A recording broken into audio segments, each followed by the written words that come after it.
Baik, Assalamualaikum warahmatullahi wabarakatuh. Sebelumnya, perkenalkan nama saya Natasha Idris dengan NIM 22089063. Di sini saya akan mempresentasikan salah satu materi untuk memenuhi tugas ujian tengah semester mata kuliah seminar, di mana di sini saya mengambil materi tentang tendinitis infraspinatus.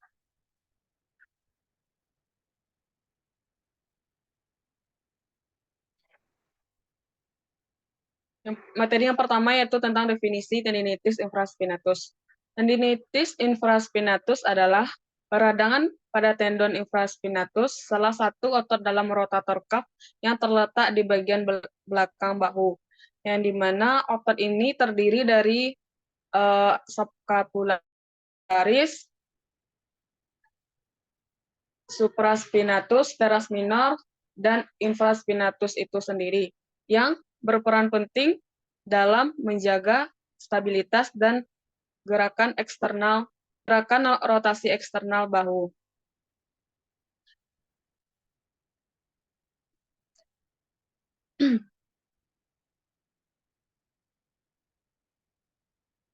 Tendon ini berfungsi sebagai atau yang menghubungkan antara otot infraspinatus dan tulang humerus. Biasanya tendinitis infraspinatus ini disebabkan oleh penggunaan berlebihan, cedera, dan degenerasi tendon seiring bertambahnya usia seseorang, yang mengakibatkan rasa nyeri, kelemahan otot, dan keterbatasan gerak di area sekitar bahu. Materi selanjutnya yaitu faktor penyebab utama terjadinya cedera tendinitis infraspinatus. Adapun faktor-faktor penyebab utamanya, yang pertama yaitu penggunaan berlebihan atau disebut juga dengan overuse. Penggunaan berlebihan seperti gerakan yang sering dilakukan yaitu gerakan yang melibatkan penekanan pada tendon tersebut, contohnya gerakan di atas kepala, seperti saat melakukan olahraga, salah satunya olahraga tenis, ketika melakukan servis, maka sering terjadi tekanan pada tendon infraspinatus. Faktor penyebab yang kedua yaitu cedera akut. Cedera akut adalah cedera yang terjadi secara tiba-tiba atau langsung. Contohnya ketika seseorang tersebut ketika dalam kegiatan berolahraga, mereka terjatuh saat berlari, itu juga merupakan faktor penyebab terjadinya cedera tendinitis infraspinatus. Faktor yang ketiga yaitu faktor biomekanik. Faktor biomekanik adalah setiap otot-otot rotator cuff yang terletak di belakang bahu, mereka bekerja sama secara sinergis untuk menjaga stabilitas sendi bahu. Jika ada salah satu otot yang kerjanya tidak maksimal, maka bisa menyebabkan cedera pada otot lain atau tendon infraspinatus tersebut. Faktor yang keempat yaitu faktor usia.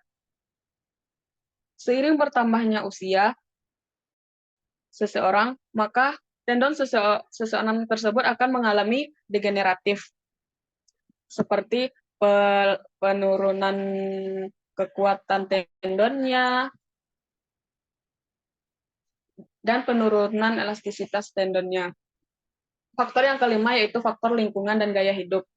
Faktor lingkungan dan gaya hidup yang dimaksud di sini seperti lingkungan kerja yang bisa menyebabkan cedera tendinitis infraspinatus. Seperti ketika seseorang bekerja menggunakan mejanya tersebut terlalu tinggi atau bahkan terlalu pendek, itu merupakan penyebab terjadinya cedera tendinitis infraspinatus. Dan kalau dari segi gaya hidupnya mungkin seperti ketika mereka melakukan olahraga yang intens, tapi mereka membiasakan diri untuk tidak melakukan pemanasan secara maksimal terlebih dahulu. Itu juga merupakan salah satu penyebab terjadinya cedera tendinitis infraspinatus. Dan faktor yang terakhir yaitu faktor genetik. Faktor genetik ini merupakan faktor riwayat cedera keluarga sebelumnya. Jika ada salah seorang atau orang tuanya mengalami masalah tendon, maka berkemungkinan anaknya juga akan mengalami masalah tersebut.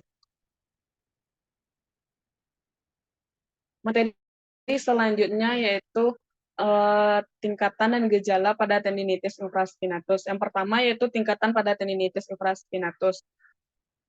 Pada cedera tendinitis infraspinatus ini terbagi menjadi 3 tingkatan. Yang pertama yaitu tingkat 1 atau disebut dengan mild, tingkat 2 atau disebut dengan moderate, dan tingkat 3 disebut dengan severe.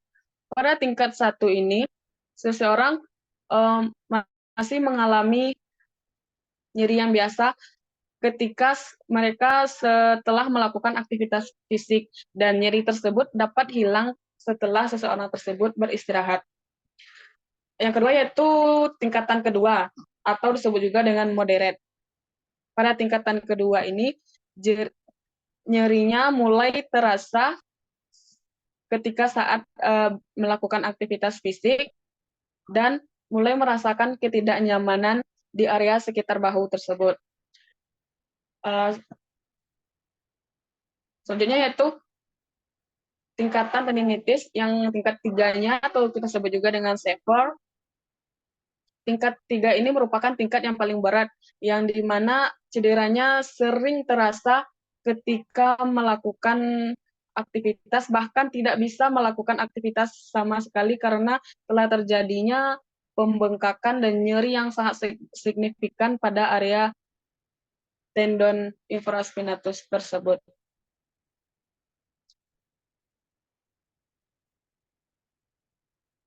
Materi selanjutnya yaitu gejala tendinitis infraspinatus. Seperti yang telah saya sebutkan tadi, ada beberapa gejala yang ditimbulkan dari tendinitis infraspinatus ini. Yang pertama yaitu rasa nyeri. Rasa nyeri teralokasi di area bagian belakang bahu, tepatnya di otot rotator cuff tersebut. Dan gejala yang kedua yaitu keterbatasan rentang gerak. Jika seseorang mengalami cedera tendinitis infraspinatus, mereka akan keterbatasan dalam melakukan gerakan aktivitas fisik. Seperti dalam melakukan gerakan rotasi eksternal bahu, mereka akan susah dalam melakukannya. Gejala yang ketiga yaitu kelemahan otot. Dalam otot rotator cuff, otot-otot yang saya sebutkan 4 tadi, seperti otot supraspinatus, infraspinatus, teres minor, dan otot subscapularis, mereka saling bekerja sama untuk menjaga gerakan sendi bahu. Jika salah satu otot tersebut mengalami cedera, maka terjadinya kelemahan otot pada otot rotator cuff tersebut. Gejala yang keempat yaitu pembengkakan dan peradangan. Dalam cedera tendinitis infraspinatus ini,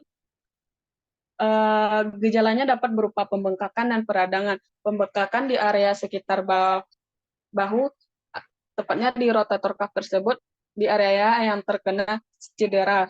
Dan cederanya itu bisa kita palpasi atau kita raba. Biasanya yang cedera yang sedang meradang itu suhunya akan terasa panas di area sekitar cedera tersebut. Gejala yang keempat yaitu suara klik atau krepitasi. Biasanya saat melakukan gerakan adanya suara klik di area yang terkena cedera tersebut.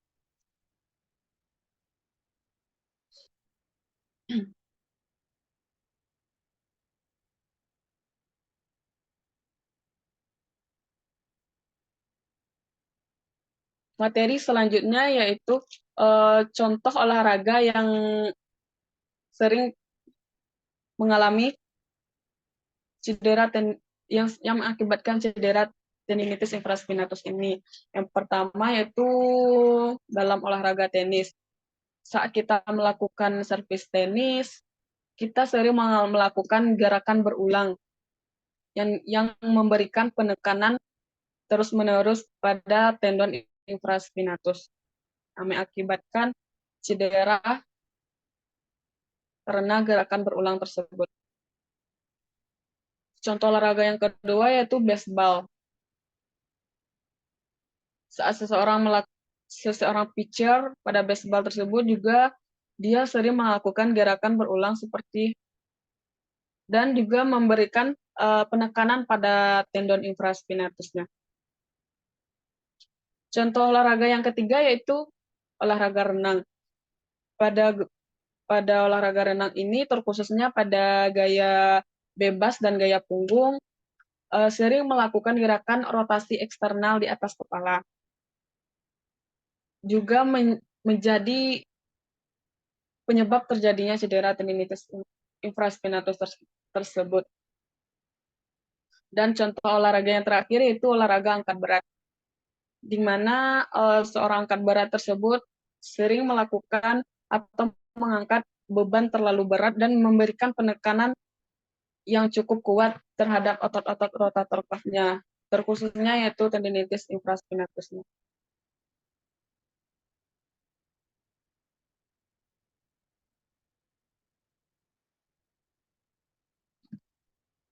Dari pemaparan materi yang telah saya sampaikan tadi, dapat kita ambil kesimpulan bahwa cedera tendinitis infraspinatus ini adalah kondisi yang melibatkan peradangan pada tendon infraspinatus.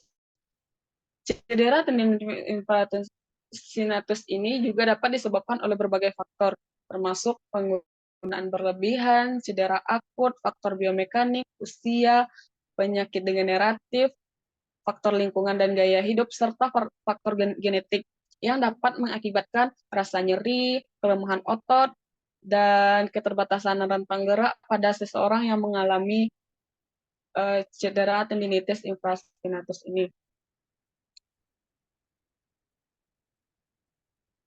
Sekian materi yang dapat saya sampaikan. Kalau ada salah dan janggalnya, mohon dimaafkan. Saya sudahi dengan wabillahi taufiq wal hidayah. Assalamualaikum warahmatullahi wabarakatuh.